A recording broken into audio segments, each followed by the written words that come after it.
Hi friends, சூப்பராக ஒரு கீரை குழம்புங்க. பிகினர்ஸ், பேச்சுலர்ஸ், குழந்தைங்க, பெரியவங்க எல்லாருமே சாப்பிட்லாம்.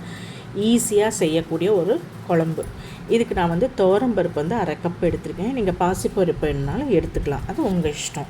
இதை நல்லா வாஷ் பண்ணி எடுத்து வச்சுருக்கேங்க. இது கூட பார்த்திங்கன்னா சின்ன வெங்காயம் ஒரு கைப்பிடி, ஒரு 5-6 பல் பூண்டு, ஒரே ஒரு பச்சை மிளகா, 2 மீடியம் சைஸ் தக்காளி. இதுக்கு புளி ஊற்ற போகிறதில்ல, தக்காளி தான் மெயின். ஸோ அதை பார்த்து எடுத்துக்கோங்க.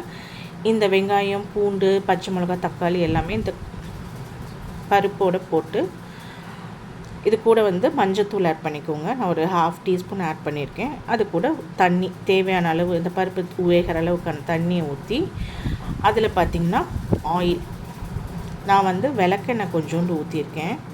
நீங்கள் ஆயில் கூட ஊற்றிக்கலாம், நல்லெண்ணெய் ஊற்றலாம், நெய் போடலாம், அது உங்கள் இஷ்டம். ஸோ இதை ஊற்றி 4 விசில் வச்சு எடுத்திருக்கேன். ஸோ நீங்கள் பருப்புக்கு ஏற்ற மாதிரி நீங்கள் விசில் வச்சுக்கோங்க. இப்போ பார்த்திங்கன்னா நல்லா வெந்துருச்சு. இப்போ இதை நம்ம மேஷ் பண்ண போகிறோம். இந்த தக்காளியெல்லாம் நெத்தாக இருக்குது பார்த்திங்களா, இது எல்லாத்தையுமே மேஷ் பண்ணி விட்டுறலாம். நல்லா மேஷ் பண்ணி விடுங்க. பச்சை மிளகா நல்லா நொறுங்கணும், அந்தளவுக்கு மேஷ் பண்ணி விட்டுருங்க. இப்போ வதக்கிறதுக்கு பார்த்திங்கன்னா ஒரு 5 பல் பூண்டு நறுக்கி வச்சுருக்கேன், பெரிய வெங்காயம் நறுக்கியிருக்கேன், அப்புறம் வரமிளகா, சாம்பார் தூள் எடுத்துருக்கேன். இது போல் நீங்கள் குழம்பு மிளகாய் தூள் கூட எடுத்துக்கலாம். நான் இன்றைக்கி பாலக்கீரை எடுத்திருக்கேன். நீங்கள் எந்த கீரையில் வேணாலும் இது செய்யலாம், ரொம்ப டேஸ்ட்டாக இருக்கும். எப்படி செய்யுதுன்னு பார்க்கலாங்க. அதுக்கு 2 டேபிள் ஸ்பூன் ஆயில் ஊற்றிக்கோங்க. ஆயிலில் கடுகு, சீரகம் சும்மா ஒரு 1/4 டீஸ்பூன் போட்டுக்கோங்க. பொரிஞ்சதுக்கப்புறம் கறிவேப்பிலை ஆட் பண்ணிக்கோங்க. கறிவேப்பிலை பொரிஞ்ச உடனே பெருங்காயத்தூள் ஆட் பண்ணி நல்லா ஆயிலில் ஃப்ரை பண்ணி விட்டுருங்க. இப்போ வரமிளகாய், இந்த வரமிளகாய் வெறும் வாசனைக்கு தான், காரத்துக்கு இல்லை. நான் உடச்சி போடல, முழுசாக தான் போட்டிருக்கேன். ஸோ இப்போ வெங்காயமும் பூண்டும் ஆட் பண்ணிக்கிறேன். நான் பெரிய வெங்காயம் போட்டிருக்கேன், நீங்கள் சின்ன வெங்காயம் போடுறதுனால நீங்கள் போடலாம், இன்னும் டேஸ்ட்டாக இருக்கும். ஸோ போட்டு நல்லா வதக்கி விடுங்க. நல்லா வதங்கி வரணும், நல்லா டிரான்ஸ்பரண்ட்டாக ஆகணும். அந்தளவுக்கு நல்லா வதக்கினதுக்கப்புறம் தான் நம்ம கீரை ஆட் பண்ண போகிறோம். ஸோ இப்போ பார்த்திங்கன்னா நல்லா வதங்கிருச்சு. இப்போ நான் அரிஞ்சு அலசி வச்சுருக்க கீரையை இதில் ஆட் பண்ணிக்கிறேன். ஆட் பண்ணி இந்த கீரை இந்த எண்ணெயில் நல்லா வதங்கி சுருங்கி வரணும். இப்போ பார்த்திங்கன்னா எந்த அளவுக்கு சுருங்கி இருக்குது பார்த்திங்களா, 80% கீரை வெந்துருச்சு.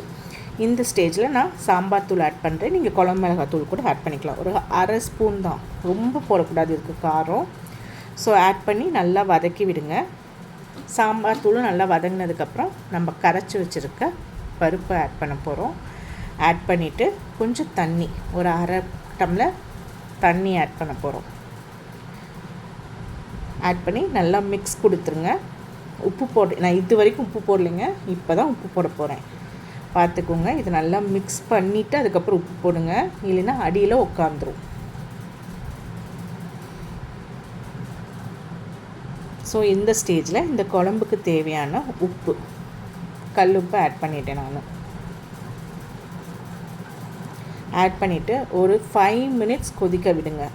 அவ்வளோதாங்க, குழம்பு ரெடி ஆகிடும். பார்த்திங்கன்னா உங்களுக்கே தெரியும் எப்படி குழம்பு மணன்னு இருக்கும் தெரியுங்களா.